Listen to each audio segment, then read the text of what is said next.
Olá, bem-vindo ao Linha de Frente, o conteúdo de política do Grupo Aratu, falando desse assunto tão importante para o nosso dia a dia e traduzindo as grandes questões para o nosso cotidiano, sempre com personalidades que agregam no nosso diálogo, no nosso debate. Hoje estamos com Éden Valadares, presidente do PT há quase 2 anos. Em dezembro ele completa 2 anos e completa 40 anos de idade, não é isso, Éden? É isso. Bom dia, Pablo. Dezembro de 2019 começou o meu mandato, nosso mandato, esse mandato novo. Então, 1 ano e meio aí de uma tarefa difícil, né? Uma tarefa complicada, mas que dá muito gosto também. Estar à frente do PT nesse momento, no momento de dificuldade do Brasil, mas também de esperança, né? Acho que dessa crise inteira a gente ainda tira um pouco de esperança. Então, estar à frente da luta do PT, da nossa classe trabalhadora na Bahia, é muito bom. Tenho muita honra de ser presidente do PT. E, como você falou, em dezembro eu faço 40, vou entrar na fase 200 aí. Olha, a gente vai falar inclusive de futebol, ele é amante, apaixonado pelo Bahia, vamos falar de política local, política nacional, mas eu queria começar com o Éder falando disso aqui, de gravata. A gente estava comentando antes do programa que eu gosto de usar gravata, eles que também gostam, mas se sente mais à vontade e menos obrigado a usar gravata desde que assumiu o cargo na executiva do PT como líder partidário e não mais como uma pessoa que está sempre nos bastidores dos órgãos governamentais, assessorando o senador Jacques Wagner. Essa transição, além da gravata, teve outras mudanças? Teve. Eu gosto de gravata, gosto de paletó e tal. A nossa vida de militante, a gente cumpre tarefas diferentes ao longo da trajetória. Já fui dirigente do movimento estudantil, fui diretor da UNE, fui secretário de juventude do PT com muito orgulho e durante muito tempo eu fui do governo, né? Eu fui chefe de gabinete, assessor do senador, do governador, Brasília, Dilma, enfim. É bom usar gravata, mas não usar é melhor ainda. Então, poder usar um jeans, poder estar um pouquinho mais despojado. Eu gosto mesmo de estar de camisa polo, sabe? Daquelas camisas velhas do Lula, sabe? Aquelas camisas antigas de Valdir. Tá mais à vontade. Uma pena é que veio a pandemia, que esse nosso primeiro ano e meio de mandato foi praticamente inteiro dentro da pandemia. A gente começou a fazer uma rodada pelo Estado de encontros territoriais, fizemos 15 territórios presencialmente ainda, até março do ano passado. Veio uma pandemia, obviamente o PT se retraiu, nós decretamos quarentena, seguimos as recomendações médicas, sanitárias, enfim, da OMS. Não estimulamos mais nenhum nível de concentração, né? E passamos a ter um partido, digamos, que saiu da era analógica para a era digital muito rapidamente. Então, hoje nossas reuniões são muito virtuais, a gente tem feito muita plenária virtual, muito encontro. Esse final de semana a gente termina mais uma rodada de encontros territoriais com o senador Jacques Wagner participando. É uma forma da gente ir organizando o nosso partido para 2021. Para 2021, Pablo, é para resistir ao bolsonarismo, ao negacionismo científico, ao negacionismo educacional, ambiental, uma crise no meio ambiente gigantesca no Brasil, um negacionismo econômico, inclusive. Então, é o governo federal que nega os avanços da humanidade, nega o conhecimento científico, mas nega também as conquistas do povo brasileiro. Então, a gente está se preparando em 2021 para resistir a essa onda de desmonte, de atraso, mas também já olhando 2022. Partido político não tem jeito, é pior que jornalista. A gente acaba a eleição e já começa a pensar em outra eleição. Perfeito. Eu estou com o Éden Valadares, presidente do PT, e aqui não vai ser conversa fácil, não. Eu quero também falar sobre os problemas colocados a respeito do PT, principalmente dos entrevistados, dos convidados que sentam aí nessa cadeira e elencam. São adversários, são aliados, mas todos eles têm sempre alguma ressalva para falar do PT. Um dos aliados ou ex-aliados que a gente está acompanhando recentemente é o ex-governador do Ceará, Ciro Gomes, que já subiu em palanque, já foi ministro do PT, já foi ministro de Lula e recentemente ele deu declarações fortes. Ele disse que Lula é o maior corruptor da história do Brasil. Ciro Gomes tem razão nisso? Não, de forma alguma. Penso que eu tenho muito respeito pelo PDT, um profundo respeito pelo Partido Democrático Trabalhista. Tenho muitos amigos no PDT, inclusive, e penso que ele passou do tom do próprio partido. Logo depois da declaração do Ciro, o presidente nacional do partido, Carlos Lupe, falou, olha, essa é a opinião do Ciro, mas o PDT se alinha àqueles que defendem a democracia e que encaram que é preciso a gente superar e vencer Bolsonaro. Ou seja, o PDT diz, nosso inimigo não é o Lula. Nosso inimigo é esse neoliberalismo tardio, é esse desmonte que Bolsonaro tem feito no país, com um grau de desumanidade grande e com larga incompetência, né? Então, me parece que essa fala de Ciro passa um pouco do tom, inclusive, da opinião do próprio partido dele. Tem a ver com, desculpe, tem a ver com João Santana estar próximo, João Santana que já foi ligado a Dilma, a Lula, está próximo de Ciro agora, essa subida, essa elevação da oitava? Eu acho que não. Acho que o Patinhas, como chama, acho que o João é mais inteligente do que isso. Me parece que é um reposicionamento do próprio Ciro de entender que com a habilitação do Lula, os julgamentos do Lula foram anulados, o Lula é absolutamente inocente e está provado e reconhecido pelo STF que o juiz Sérgio Moro não teve a parcialidade necessária, na verdade, ele agiu dentro da ilegalidade contra o Lula, houve uma perseguição política. Então, o Lula, voltando à cena política com seus direitos políticos todos restabelecidos, plenamente restabelecidos, ele reorganiza, digamos, o campo da esquerda no Brasil. O Lula é um polo aglutinador da esquerda no Brasil. Há 40 anos o Brasil se pauta, gostando ou não, pelo PT e pelo Lula. Então, a reabilitação de Lula, me parece que nessa raia, se a gente imaginar uma corrida, que essa raia do campo da esquerda, da centro-esquerda, passa a ter a referência no presidente Lula. O Ciro, me parece, percebe isso e vai tentar correr em outra raia. Vai tentar correr na raia da direita ou da centro-direita. Nessa mesma entrevista, ele fala do sonho dele em tirar Bolsonaro do segundo turno, ou seja, ele projeta o Lula já no segundo turno, no provável segundo turno de 2022, e pelo jeito vai tentar ocupar a disputa no campo mais conservador, vou chamar assim. Você, então, está me fazendo entender esse jogo, como uma forma dele buscar os votos, tomar votos de Bolsonaro e ser o centro-direita ou quase extremista da direita. Não seria uma guinada de 180 graus na carreira de Ciro Gomes? Não seria. O Ciro já foi da Arena, o Ciro vem de uma família tradicional da política no Ceará. Eu penso que ele já flertou com ambos os lados da política no Brasil. O Ciro foi ministro do Lula, da Dilma, foi ministro de Fernando Henrique. Então, foi do PSDB, já foi uma liderança importante no PSDB. Então, essa coisa do Ciro somente no campo da esquerda não é novidade. Assim, ele já flertou com os dois lados. Mas isso é uma análise que eu faço sem querer organizar time alheio, não. Eu gosto de organizar nosso baba. Você me perguntou e eu prometi para você que não ia fugir de pergunta, eu estou comentando como eu entendo. Não sei se é esse mesmo o jogo. Agora, uma coisa é evidente. O Ciro passa do tom na crítica ao PT e a Lula, e não tem problema fazer crítica ao PT. Nós somos um partido de homens e mulheres comuns, trabalhadores comuns da sociedade brasileira, e obviamente a gente tem muito acerto, mas a gente também cometeu erro. E nós estamos abertos a discutir com quem quer que seja os acertos e os erros do PT. Agora, num tom civilizado, num tom de crítica construtiva de quem quer salvar o Brasil do pesadelo que nós estamos vivendo. E não na lógica bolsonarista, eu vou chamar assim, de conflito, de guerra, de querer matar os adversários. Dentro dessa perspectiva de acertos e erros, o seu, digamos, padrinho político, a pessoa que te inspira na política... Meu timoneiro. Seu timoneiro, Jacques Wagner, ex-governador, atual senador, ele já falou aí sobre... Eu não vou lembrar o termo literal, mas ele falou que já cometeram deslizes, ele falou já se lambuzaram no partido, já se lambuzaram algumas figuras do partido. Isso não ficou muito no escrutínio público. Não sei se ficou internamente bem discutido, se foi muito delimitado quem errou, quem se lambuzou. Vocês já conseguiram fazer essa autocrítica, até para evitar que no futuro outros do PT se lambuzem? Pablo, me perdoe discordar de você. Eu acho que nunca foi discutido tanto um problema ou os erros de um partido como foi o do PT. O PT é debate nacional há anos, quase décadas, e dificilmente um partido político resistiria à campanha difamatória que o PT foi vítima, seja por parcela da imprensa, seja por parcela do judiciário.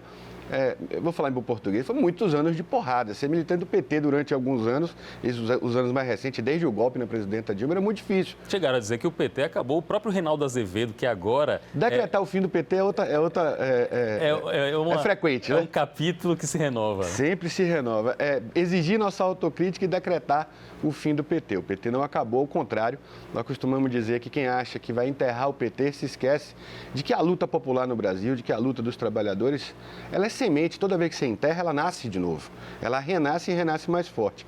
Penso que a autocrítica que exigem do PT, nós já fizemos amplamente em nossos congressos. Isso já foi debatido em rodas de conversa como essa na imprensa, por articulistas, por comentaristas políticos, por jornalistas, pelo Congresso Nacional. E me parece que é uma cobrança pela autocrítica no PT que não é feita sobre outras instituições. Por exemplo, não vejo uma autocrítica de parcela da imprensa sobre aquilo que a gente denunciava sempre dos abusos da Lava Jato, por exemplo. E uma parte da imprensa colocou a Lava Jato num pedestal.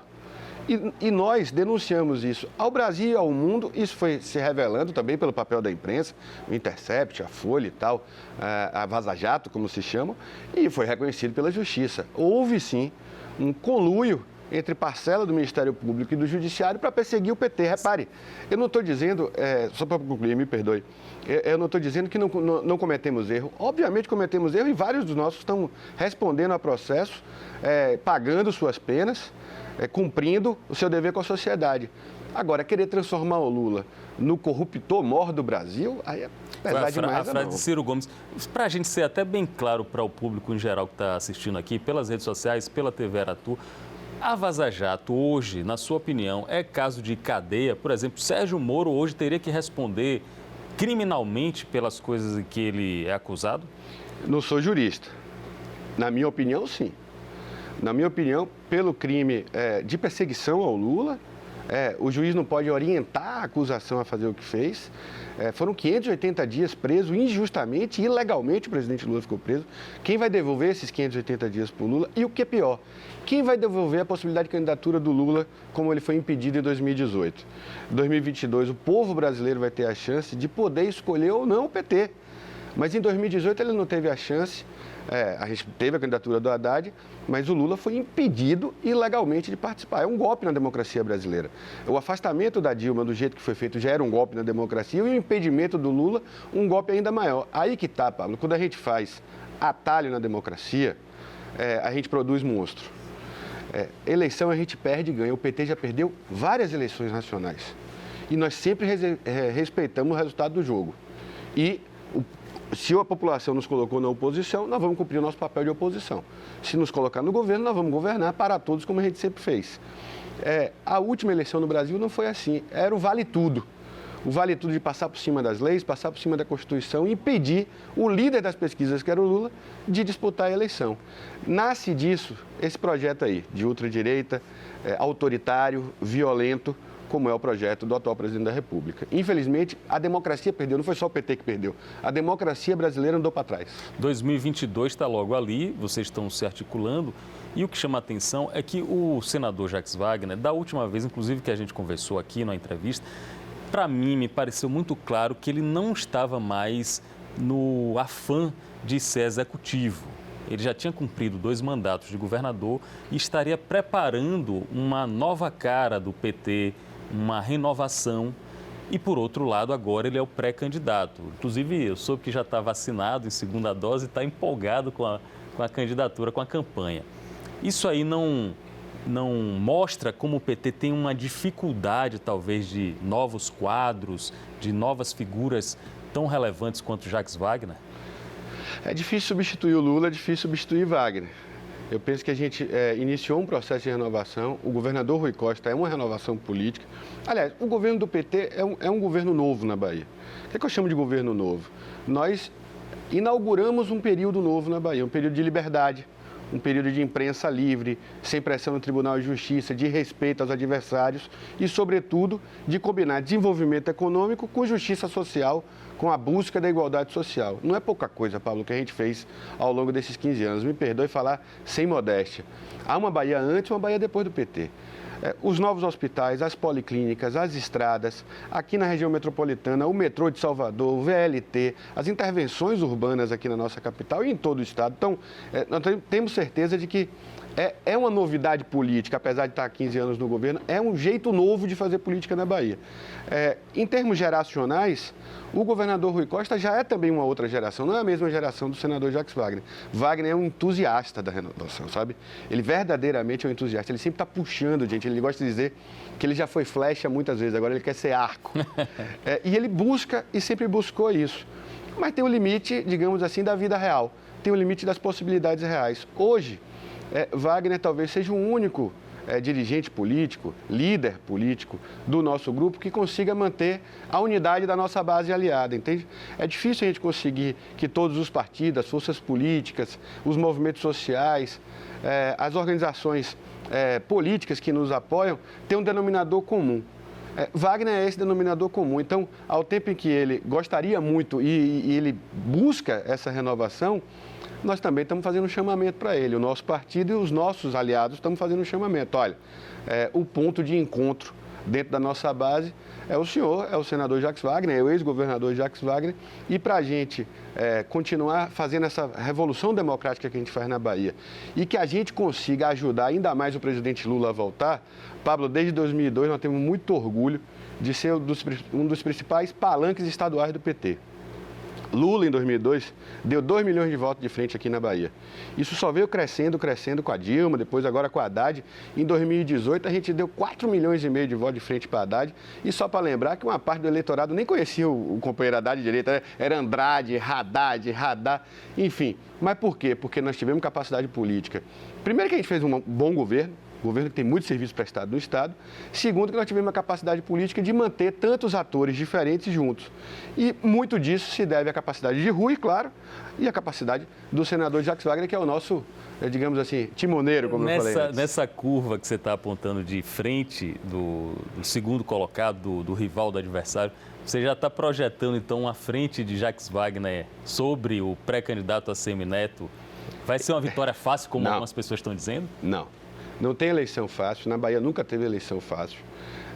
Nós temos muita humildade, nós estamos desafiados a renovar o nosso programa. Tudo que a gente fez, Pablo, nos habilita a ser ouvido pelo povo baiano.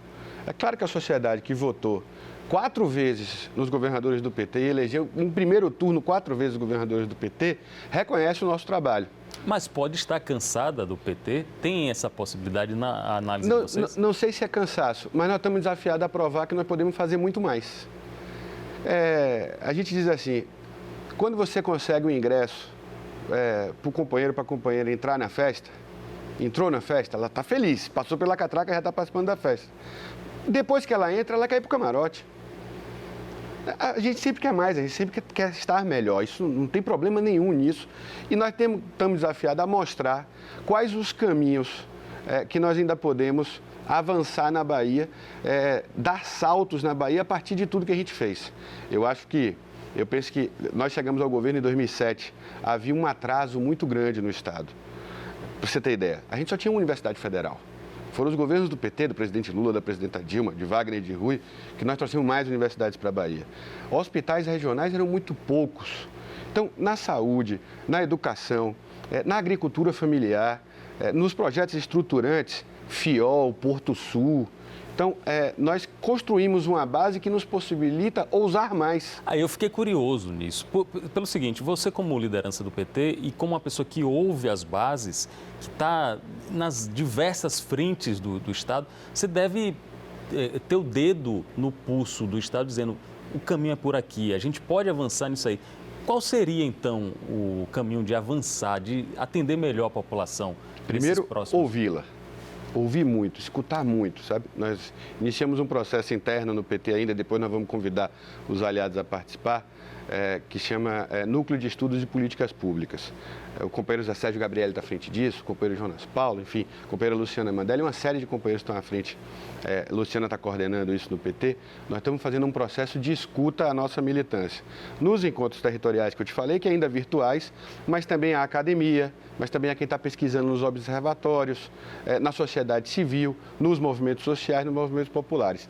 Há muito saber popular acumulado que nós precisamos primeiro estar aberto a escutar. É isso que eu te disse. Nós não temos problema nenhum de fazer análise, autocrítica, balanço, o nome que se der. Nós temos clareza e orgulho do governo que a gente construiu, mas sabemos que nós podemos e devemos pensar mais, querer mais.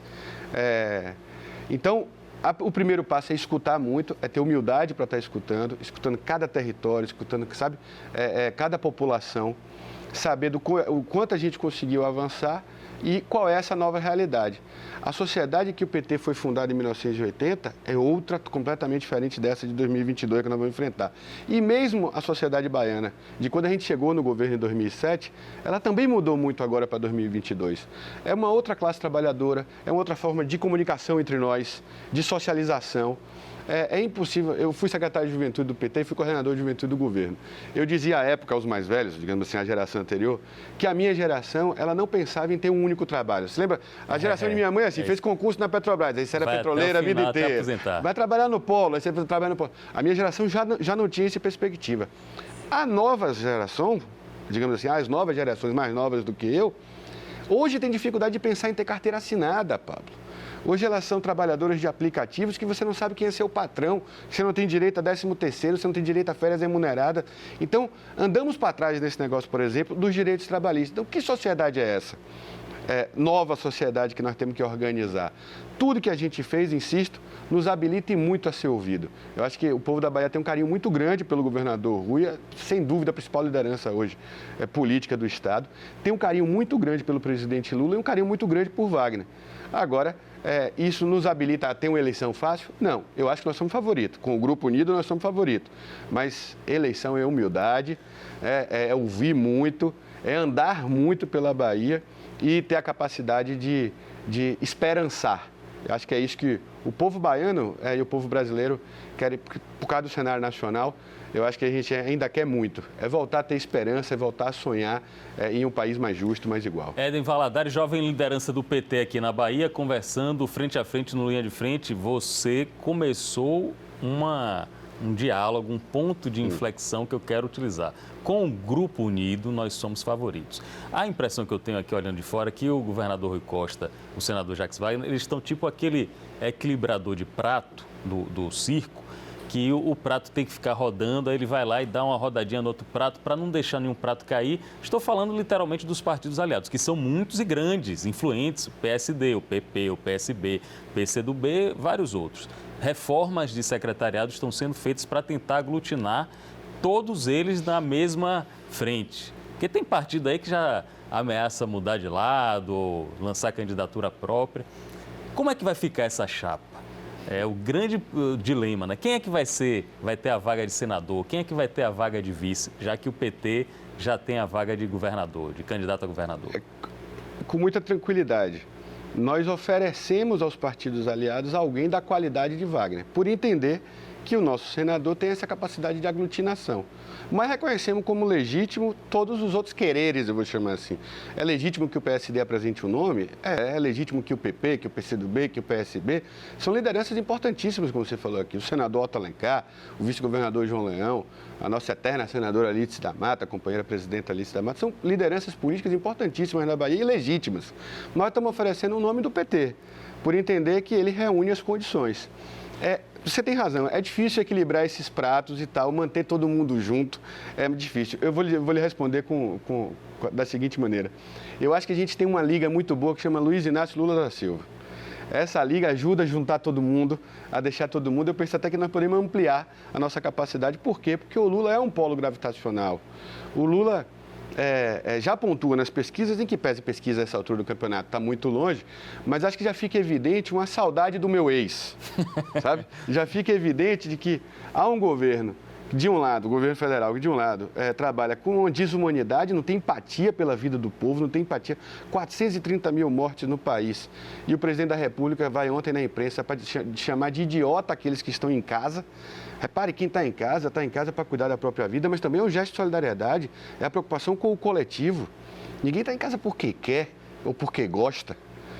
Nós vivemos uma pandemia, a maior crise sanitária da história do país, e ele se refere a essas pessoas como idiotas. Então, há uma desumanidade de um lado e do outro lado, Pablo, A incompetência. Eu desafio os aliados de Bolsonaro, o DEM, inclusive, que tem 2 ministros, que é da base do governo no Congresso Nacional, o presidente do DEM na Bahia, Paulo Aze, é vice-líder do governo Bolsonaro. Eu desafio eles, inclusive, a nos dizer ao Brasil, qual que é o projeto desse governo para a educação?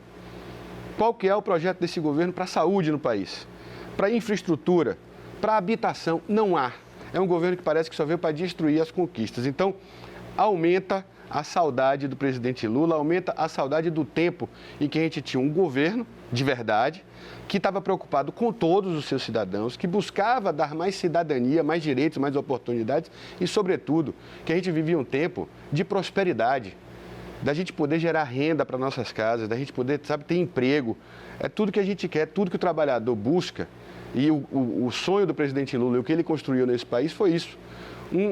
Uma sociedade em que tanto o menor quanto o maior nesse país pudesse ter o mínimo de oportunidades. Não houve grandes revoluções, mas houve a inclusão de gente que estava historicamente excluída dos processos cultural, produtivo, econômico, social. Então, eu acho que essa saudade está muito presente. O tempo do Lula, o Banco Mundial chama de a década de ouro no Brasil, aqueles primeiros 10 anos. É um trunfo a participação de Lula num palanque chamando a atenção para o PT, chamando a atenção para o que se chama de campo muito, né? progressista. Ajuda muito.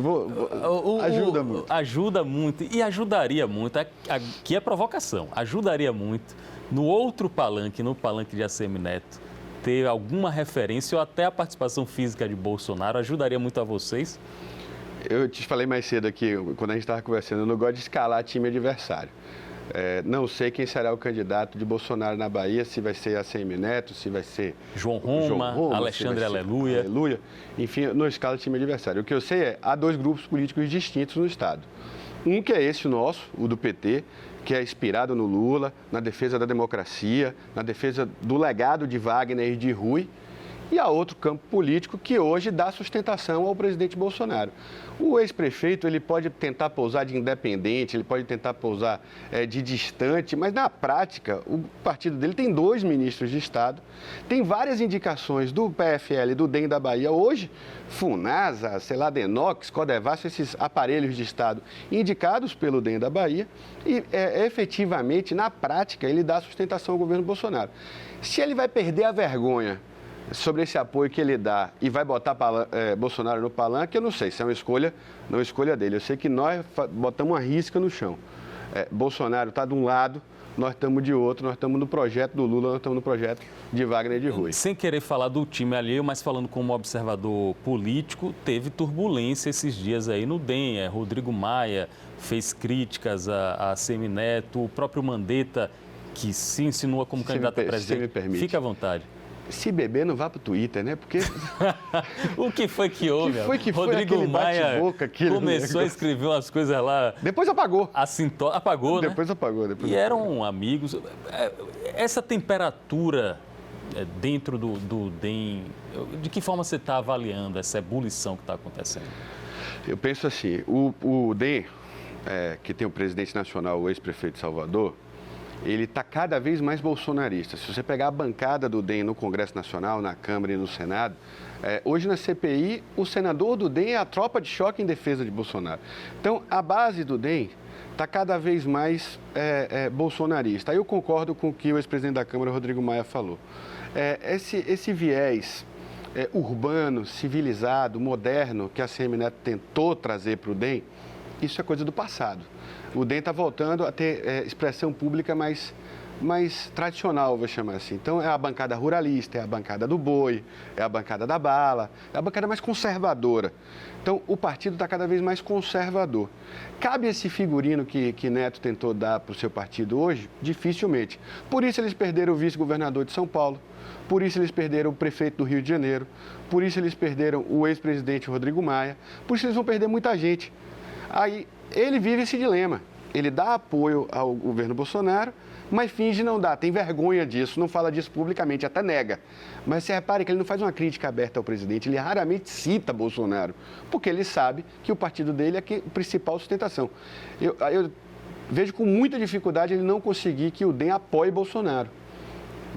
nas eleições de 2022. Insisto, não gosto de escalar time adversário. Se ele vai botar no palanque ou não, isso é um problema dele. Nós temos nosso palanque e temos muito orgulho do nosso palanque. Nenhuma vergonha, nós não temos nenhuma aliança avergonhada como ele tem aí. Não. Agora, então, vamos falar de unir dois assuntos que você adora em um só, que é Bahia e política. Dentro dessa perspectiva, o presidente do Bahia, que é uma figura política também, Guilherme Belintani, ele é mais DEM ou mais PT? Ele já foi secretário da gestão do DEM, agora é muito próximo também de figuras do PT. A postura que ele adota no Bahia é uma postura que eu posso considerar progressista. É progressista. Ele é DEM, ele é mais pro DEM. Se ele fosse candidato, ele era mais pro lado DEM ou mais pro lado do PT? Aí só Guilherme para responder. Eu gosto dele, votei nele, fui da chapa dele, fui conselheiro. Ele seria um bom candidato aqui na Bahia a algum cargo eletivo, algum cargo público executivo? Ele é um cara competente, Pablo. Acho que ele seria um bom gestor público, seria uma boa figura pública, sim.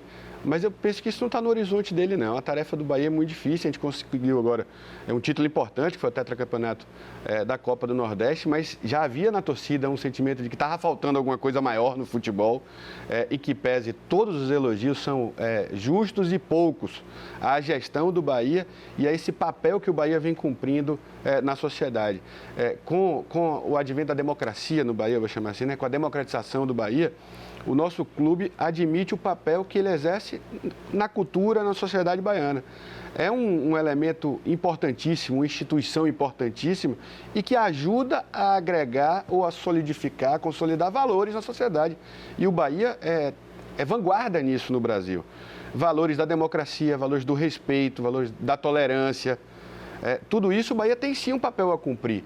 Não é só futebol. Tem gente que critica assim, a ação afirmativa, dizendo olha demais para a ação afirmativa, olha pouco para o futebol. Tem lógica nessa crítica? Eu não vejo uma relação direta entre as ações afirmativas do clube, importantíssimas, insisto, antenadas com o século XXI, antenadas com o papel social que o Bahia tem que cumprir. A bola não entrou, o pênalti não bateu na trave, é coisa que o vale. Quer dizer, a gente só ganhou a Copa do Nordeste se a gente não fizer ação afirmativa.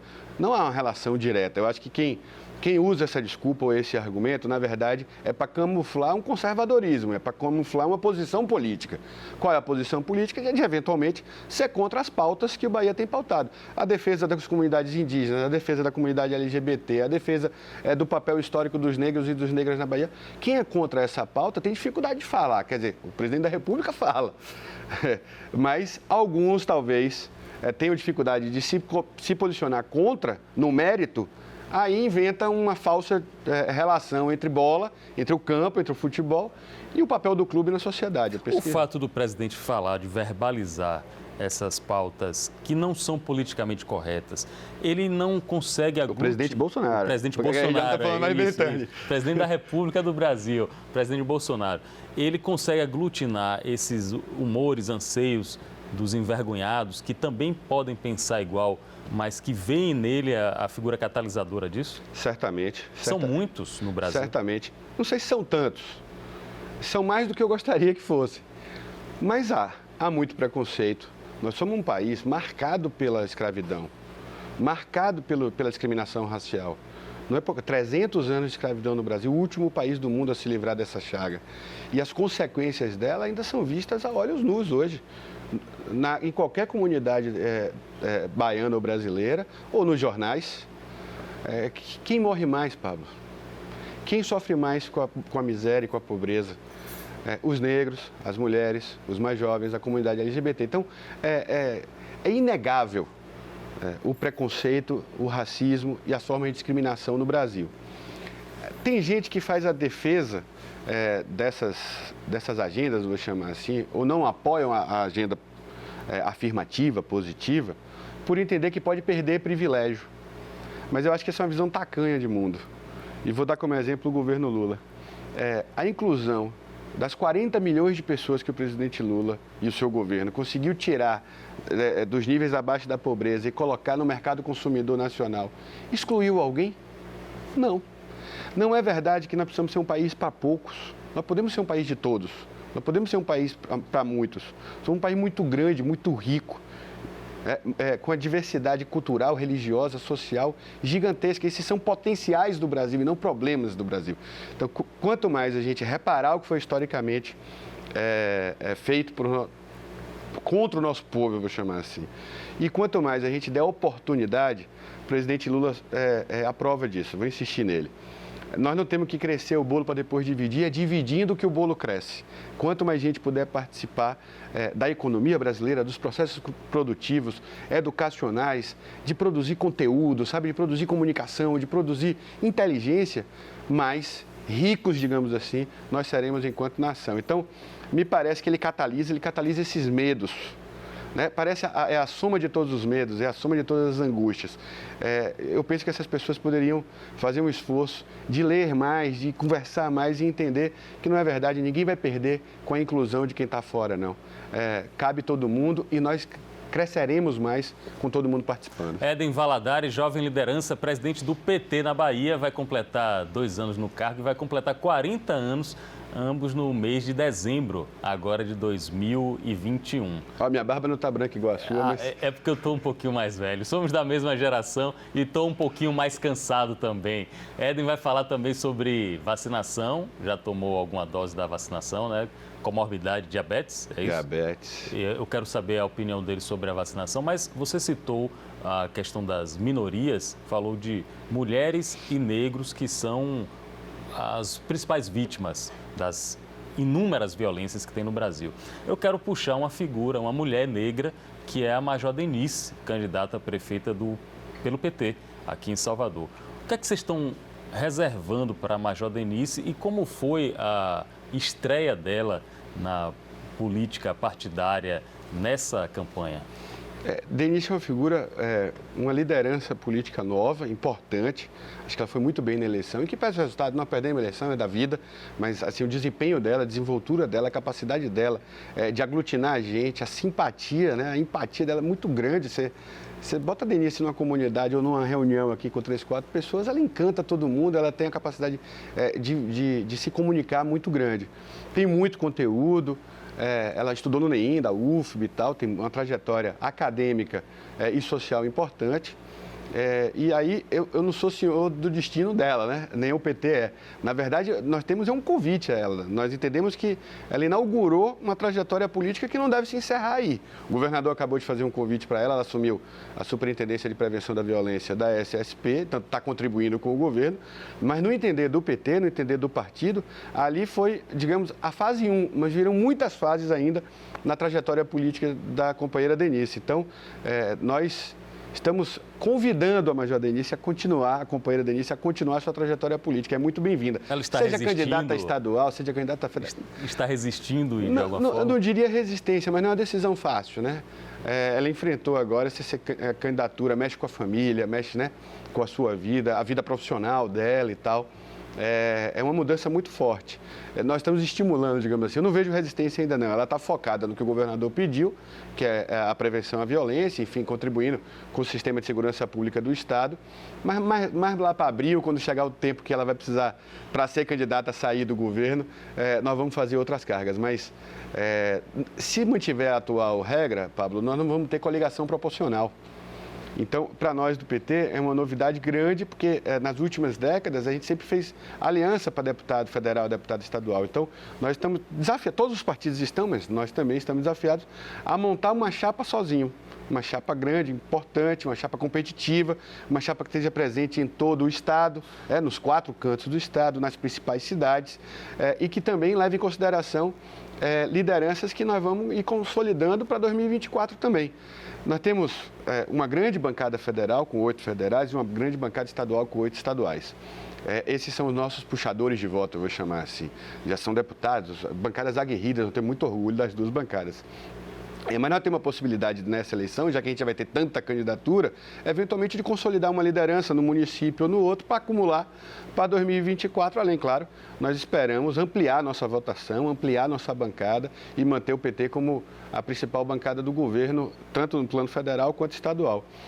Nessa lógica, nós temos que ter uma atenção especial às candidaturas femininas, às candidaturas de mulheres. No PT, esse negócio de candidata laranja é coisa do PSL lá de Bolsonaro. No PT, candidata é candidata de verdade, não é laranja, é vermelhinha, sabe? E nós entendemos que nós precisamos ampliar a participação das mulheres na política, na institucionalidade política. Já tem muitas mulheres fazendo política no Brasil, mas ainda é muito baixo o grau de representação delas, por exemplo, no parlamento ou nos parlamentos. O Chile ontem, desculpe até de interromper, o Chile ontem elegeu mais mulheres deputadas do que homens. A Argentina e o Chile estão dando exemplo para nós. Estão conseguindo, né? A Argentina se livrou do Macri, o Chile ontem elegeu uma Assembleia Constituinte progressista, vou chamar assim. Penso que fica de lição para o Brasil de 2022 se livrar do que está aí e retomar uma agenda mais humana, vou chamar. Mas só para concluir meu raciocínio sobre chapa. Então, nós temos que ter atenção sobre as mulheres, nós temos que ter uma atenção sobre a representação de negros e negras na institucionalidade. Um estado como a Bahia tem uma subrepresentação política da comunidade negra muito grande, então o PT também vai estar atento a isso e vai incentivar, estimular. É uma política do partido. Porque nós queremos, Pablo, que os espaços políticos tenham mais a cara do nosso povo. O PT é um instrumento importante nesse sentido. Antes do PT, a gente tinha experiências de partidos de esquerda trabalhistas, comunistas, mas nunca de trabalhadores. E o PT é esse partido de tipo novo, é um partido feito por homens e mulheres, como eu disse, trabalhadores e trabalhadoras comuns. Então, nós queremos avançar na representação. É importante, sim, representação. É importante, sim, quem está falando. É importante, sim, quem está vocalizando aquela política. E nós entendemos que o PT tem um papel a cumprir nessas eleições de 2022. Falando em representar e vocalizar, eu, antes de terminar a entrevista, não posso deixar de mencionar isso. Sua participação nas redes sociais, que é muito frequente E Éden, ele é muito espontâneo, assim, e vocaliza certos humores da sociedade, certos caminhos. Isso, em alguma maneira, chama muita atenção e, às vezes, gera reações violentas, virulentas. A internet está muito beligerante, Éden. E olha que eu acho que eu sofro menos do que você. Eu acho que eu sofro menos do que você. Eu estou tentando evitar, viu? Eu tenho visto aí a turma te stalkeando, e né? dos dois lados, o pessoal, mas isso é bom pro jornalismo. Eu já te disse, se você, como bom jornalista que está apanhando dos dois lados, é sinal que você está fazendo um bom trabalho. Mas não se acostume e não vamos naturalizar a violência das redes sociais. Você tem razão, nós temos feito um esforço de atualizar a comunicação do PT e as redes sociais são um papel importante, cumprem um papel importante nesse sentido. Ali é um espaço de entretenimento, as pessoas estão ali para se divertir. Então, como é que você faz para levar conteúdo político para uma arena que é do entretenimento? Então, nós temos que inovar mesmo, nós temos que ousar, nós temos que, às vezes, falar com humor, às vezes, né, encenar e tal, assunto para ficar mais leve, para ficar mais digerível, vou chamar assim. Então, nós temos feito um investimento grande nisso, mas nós nunca podemos naturalizar a violência. O atual presidente da República, ele faz de expediente político a violência. A violência física, aí estimula a compra de armas, aí diz que bandido bom é bandido morto, aí nunca une, né? Nunca junta. É sempre conflito, é sempre guerra, é sempre confronto. Nós não podemos naturalizar isso, isso não é a política. Isso não é a democracia, e aí, me perdoe, vou pedir licença para citar o saudoso companheiro Valdir Pires, ex-governador e ex-ministro. Valdir nos ensinou que, na ausência da política, o que impera é isso, o que vai imperar é a violência, o que vai imperar é o confronto. E nós não podemos resolver as nossas diferenças de opinião, as nossas diferenças políticas na bala, no murro ou na luta. A humanidade desenvolveu um caminho para isso, que é essa arte da política, que é essa ciência da política, e nós temos que apostar nela. Na capacidade de você me convencer, ou do outro me convencer, ou de ser convencido por mim e da gente achar denominador comum. É assim que a gente fortalece a democracia, é assim que a gente pode fortalecer o nosso país enquanto nação, inclusive. Se não formos convencidos, continuarmos enxergando no outro a humanidade que está dentro da gente, se estiver dentro da gente. Éden Valadares, muito obrigado, presidente do PT na Bahia. Está esperando a segunda dose da Pfizer, é isso? Tô contando os dias. É engraçado que no mundo todo foi 21 dias, aqui no Brasil eles alargaram para 90. Minha mãe já está vacinada, a mãe de meus filhos já está vacinada. Aliás, deixa eu mandar um beijo para Bento e para Matias. Papai está aí, papai ama vocês. Eu estou na mesma aflição que todo mundo, né? Todo mundo quer estar imune, todo mundo quer voltar a trabalhar, quer voltar a viajar, quer voltar a fazer as coisas. Eu estou nessa aflição aí, mas deixa eu te dizer, eu estou mais preocupado, de verdade. Eu tomei a vacina e não saí de lá sorrindo, não saí de lá feliz. Porque eu vi a quantidade de gente que ainda estava naquela mesma fila que eu. E você pensar que o quanto a desigualdade também sobrecai sobre isso, né? Então, vamos lá. Os Estados Unidos estão com quase 50% da população vacinada. Nós não temos 5% com segunda dose no Brasil. O continente africano inteiro, só 1% tomou. Então, as desigualdades do mundo também têm se refletido sobre a oportunidade de tomar a vacina. Então, nós temos que estar muito atentos, sobretudo no Brasil, que o presidente da República é o principal garoto de propaganda contra a vacina. É o principal garoto de propaganda contra o afastamento social, contra o isolamento social, contra o uso de máscara, gente, o básico. Então, é muito difícil você remar contra uma maré dessa. Ele coloca o Brasil na contramão do mundo e, infelizmente, apesar de, assim, intimamente estar feliz, estar semi-imunizado, eu vou chamar assim, mas a cabeça ainda não para de pensar na preocupação que nós temos. Não é pouca coisa, bicho. Quando é que a gente ia imaginar 430 mil mortes nesse país? E hoje eu vi uma projeção de que se a terceira onda, o governador Rui Costa falou sobre isso ontem, se a terceira onda se consolidar, nós podemos chegar em outubro com 750 mil mortes no país. É uma tragédia gigantesca, não é número, ali é o amor de alguém, é um pai, é uma mãe, é um filho de alguém, então é muito doloroso, muito dolorido. Então, nós temos que ter alguma capacidade de ter esperança. E a esperança vem da luta, você trabalhando, eu trabalhando, para a gente conseguir superar esse pesadelo, não é pazuelo, não, é pesadelo que nós vivemos no Brasil. Éden Valadares, presidente do PT na Bahia, torcedor do Bahia e principalmente pai de Bento e Matias, foi o nosso convidado hoje aqui no Linha de Frente. Até o próximo encontro, um abraço.